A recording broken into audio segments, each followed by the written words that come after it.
রুকুর গল্পের আসরে বন্ধুদের সবাইকে স্বাগত। আজ আমরা শুনতে চলেছি নারায়ণ দেবনাথের লেখা হাঁদা ভোঁদা সমগ্র থেকে হাঁদা ভোঁদা কয়েকটি কমিক্স। চলো শুরু করা যাক। প্রথমে আমরা পড়ছি হাঁদা ভোঁদার একটি অন্যতম গল্প, নয়া ফন্দি। এতে চরিত্র আছে ভোঁদা, হাঁদা, পিসে মশাই, স্কুলের স্যার।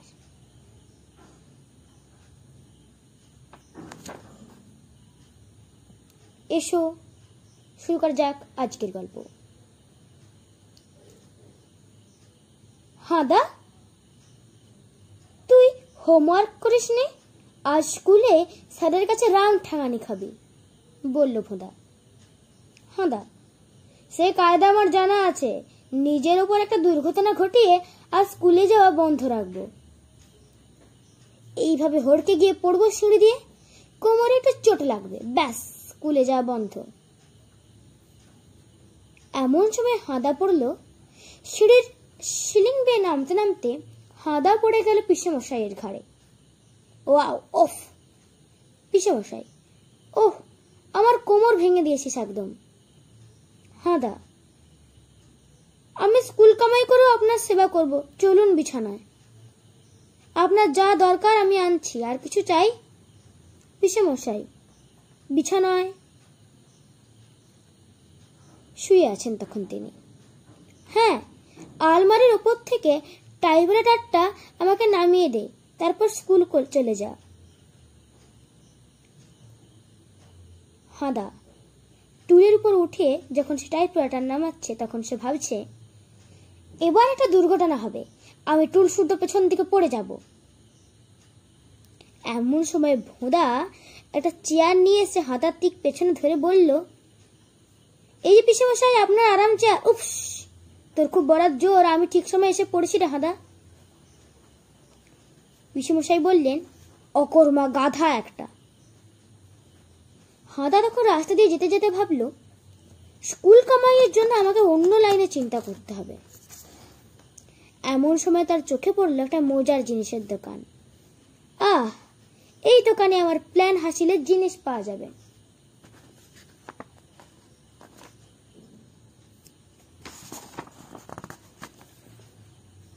হাঁদা তখন পায়ে প্লাস্টার করে চলছে রাস্তা দিয়ে। হঠাৎ স্যারের গাড়ি এসে থামল।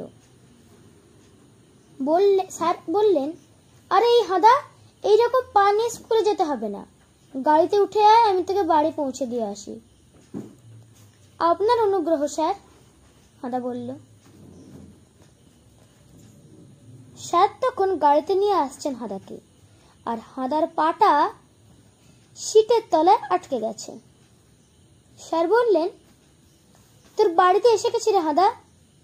হাঁদা, আমাকে একটু সাহায্য করুন স্যার, আমার খারাপ পাটা সিটের তলায় আটকে গেছে। ঠিক আছে, এখনই বের করে দিচ্ছি। এ কি, পায়ে নকল প্লাস্টার? ও, আমার আগে স্কুলে পৌঁছাবার জন্য তোকে 5 মিনিট সময় দিলুম। স্যার তখন বলছেন, আর এই হতচ্ছাড়া প্লাস্টারটার জন্য গাড়ির দরজা বন্ধ করতে পারছি না। উফ, এমন সময় স্যার গিয়ে ধাক্কা মারলেন দেয়ালে।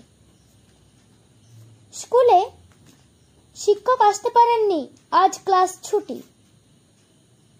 হাঁদা ভাবল, ভাগ্যিস কাল রাতে হোমওয়ার্ক করে সময়ের অপচয় করিনি। ভোঁদাটাও দেখছি আজ ডুব মেরেছে। বাড়ি ফিরে নিজের ঘরে ঢুকে হাঁদা দেখল, হ্যাঁ স্যার এখানে।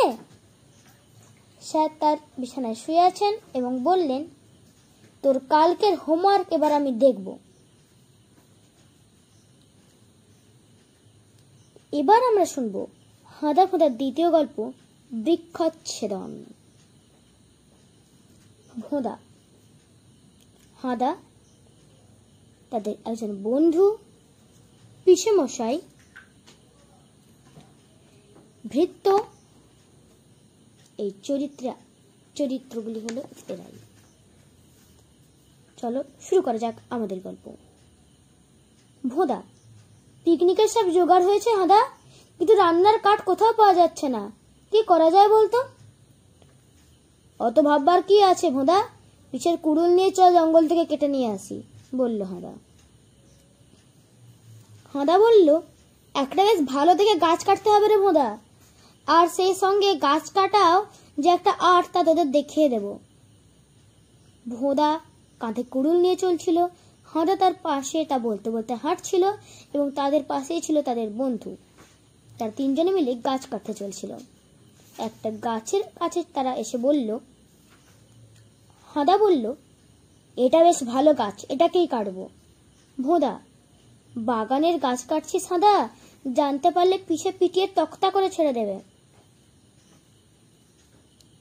আরে দূর, পিছে বসে জানতেই পারবে না। ভোঁদা বললে, কাটা গাছ কোন দিকে পড়বে রে হাঁদা, আমাদের ঘাড়ে নয় তো? হাঁদা তখন গাছ কাটছে। বললে, বাজে বকর বকর করবি না ভোঁদা, আমি এ গাছ যেদিকে ইচ্ছে ফেলতে পারি। ওদিকে বাড়িতে পিসেমশাই তার ভৃত্যকে বলছেন, এই যে এখানে যে কুড়ুলটা ছিল সেটা গেল কোথায়? ভৃত্য বললেন, সেটা তো দেখনু হাঁদু বাবুরা ওই বাগানের পানে নিয়ে গেল। হতভাগারা কুড়ুল নিয়ে বাগানে কি করছে? হাঁদা তখন বলছে, গাছ বা যে কোনো মুহূর্তে পড়তে পারে ভোঁদা। ভোঁদা বললে, আমরা সরে পড়ি হাঁদা, তোকে বিশ্বাস নেই। হঠাৎ হাঁদা বললে, হুঁশিয়ার! মরাত করে গাছ ভেঙে পড়ে গেল, তার অর্ধেকটা রইল ঝোপের ভেতরে। ঝোপের ভেতর দিয়ে আসছিলেন স্বয়ং পিসেমশাই। তাতেই হলো মুশকিল। হাঁদা বললে, দেখ ভোঁদা, যেখানে বলেছিলাম ঠিক সেখানেই ফেলেছি, আর কারো উপরেও পড়েনি, কিন্তু গাছ পড়েছে পিসেমশাইয়ের উপরে। হতচ্ছাড়া পাজি, আমার উপরে ফেলে বলে কিনা কারো উপরে গাছ পড়েনি। হাঁদা ছুটছে, তার পেছনে কুড়ুল নিয়ে ছুটছে তার পিসেমশাই। হাঁদা বললে, এই ভোঁদা, শিগগির পিসেকে ব্রেকডাউন করিয়ে দে, পিসে খেপে গিয়ে যা স্পিডে ছুটছে, আমাকে ধরে ফেললে যা তা একটা অ্যাক্সিডেন্ট করে ফেলবে। এবার আমরা শুনবো হাঁদা মুঠার তৃতীয় গল্প, গুলতি রকেট। এখানে চরিত্রের মধ্যে আছে হাঁদা, ভোঁদা, তাদের পিসেমশাই এবং পিয়ন। ভোঁদাটা যে কোথায় গেল হাঁদা ভাবছে। আরে ওটা কি? এমন সময় ভোঁদা ছুটে ছুটতে বলল, ওটা আমার গুলতি রকেট হাঁদা, এটা আমার আমদানি। আরে এ তো তৈরি করা বেশ সহজ বোধ হচ্ছে, বেশ কিছু তৈরি করে আর তা বিক্রি করে 2 পয়সা রোজগার করতে পারি। হাঁদা এই কথা বলে ছুটতে ছুটতে বলল, আমি গুলতি রকেট তৈরি করতে যাচ্ছি। পিসেমশাই বাড়ির দেয়ালে রং করছিলেন। তিনি বললেন, ঠিক আছে, তবে কোনো উৎপাদ যেন না হয়।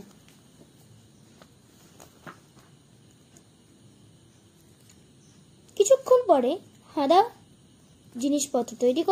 জিনিসপত্র নিয়ে তার গুলতি রকেট তৈরি করে ফেললো এবং বলল, এই তো তৈরি করতে বেশি সময় লাগলো না, এবার এটা বাইরে ছুঁড়ে দেখি কেমন ওড়ে।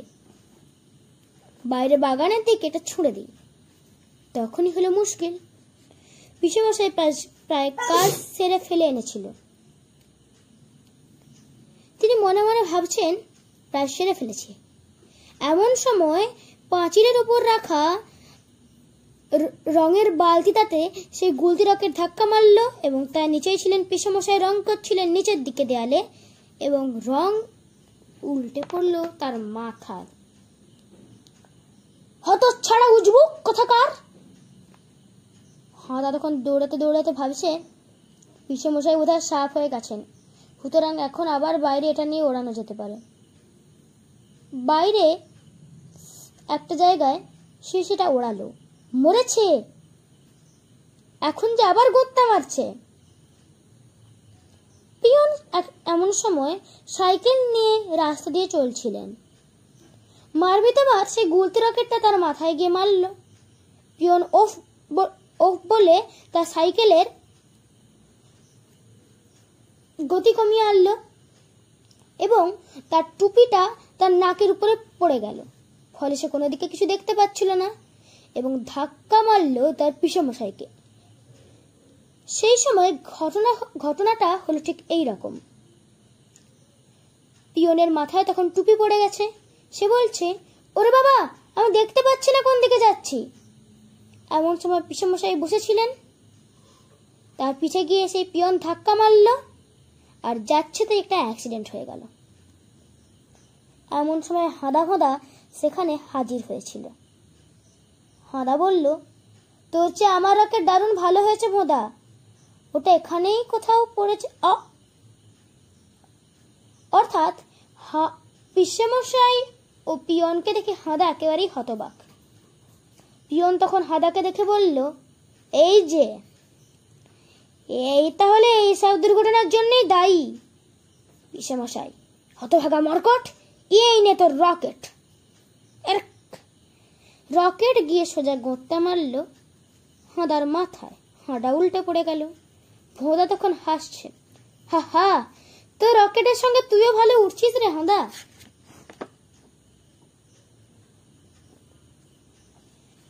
এবার আমরা শুনব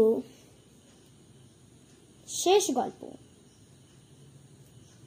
হাঁদা ভোঁদার পুষ্যি পোষা। পিসেমশাই, আমাকে কিছু টাকা দাও না, আমি পোষবার জন্য কিছু কিনবো। হাঁদা বলল। পিসেমশাই তখন চেয়ারে বসেছিলেন। বললেন, না, কিনবে না, তুমি তোমার টিফিনের পয়সা জমাবে। এখন আর আমাকে বিরক্ত করবে না, আমি অল্প একটু ঘুমের চেষ্টা করছি। একটু পরে, আরে বাস, একটা পেল্লায় করা ব্যাঙ। আমার যখন ট্যাগ খাই তখন আমি এটাকেই পুষতে পারি। হাতে করে সেটাকে নিয়ে দৌড়াতে হাঁদা ভাবলে তাড়াতাড়ি বাড়ি ফিরে এটা রাখার জন্য কিছুটা জায়গা খুঁজতে হবে। ওই জুতোর বাক্সটার ভেতরে দিব্যি রাখা যাবে। ঘরে ফিরে এসে ভাবলো, যে না জুতোর বাক্সে রাখতে যাবে, এমন সময় তার হাত ফসকে ব্যাঙটা লাফিয়ে পড়লো। এই মরে ছেটে যে আমার হাত থেকে লাফ মেরে বেরিয়ে গেল। টেবিলে লাফ দিয়ে সোজা গিয়ে পড়লো পিসেমশাই এর টাকের ওপরে। যখন পিসেমশাই একটু অল্প ঘুমের চেষ্টা করছিলেন, পিসেমশাই চেঁচিয়ে উঠলেন, এটা কি? শিগগির ব্যাঙটাকে আবার পুকুরে দিয়ে আয়, আর আমাকে একটু নিরিবিলিতে থাকতে দে।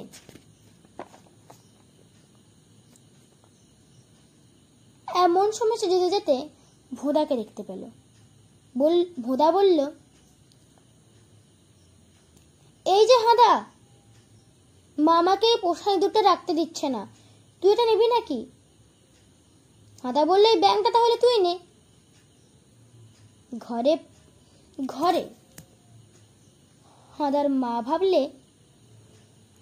হাঁদার পিসি ভাবলে ঘরে পাতা দইটা আজ বেশ জমেছে, সাবধানে তুলে রেখে দিই। সে হাঁদা এসে বলল, পিসি, আমার নতুন পুষ্যিটা দেখো।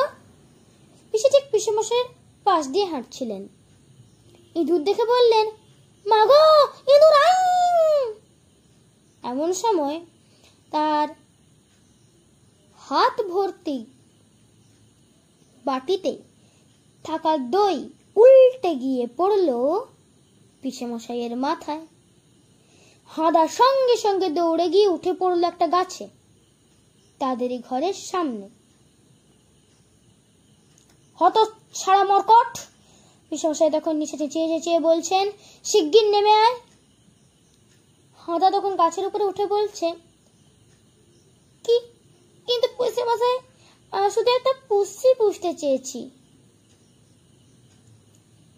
পিসেমশাই তখন ভাবলেন, পোষবার পুষ্যি, শেষ পর্যন্ত নিরুপদ্রবে থাকার একটা রাস্তা খুঁজে পেয়েছি।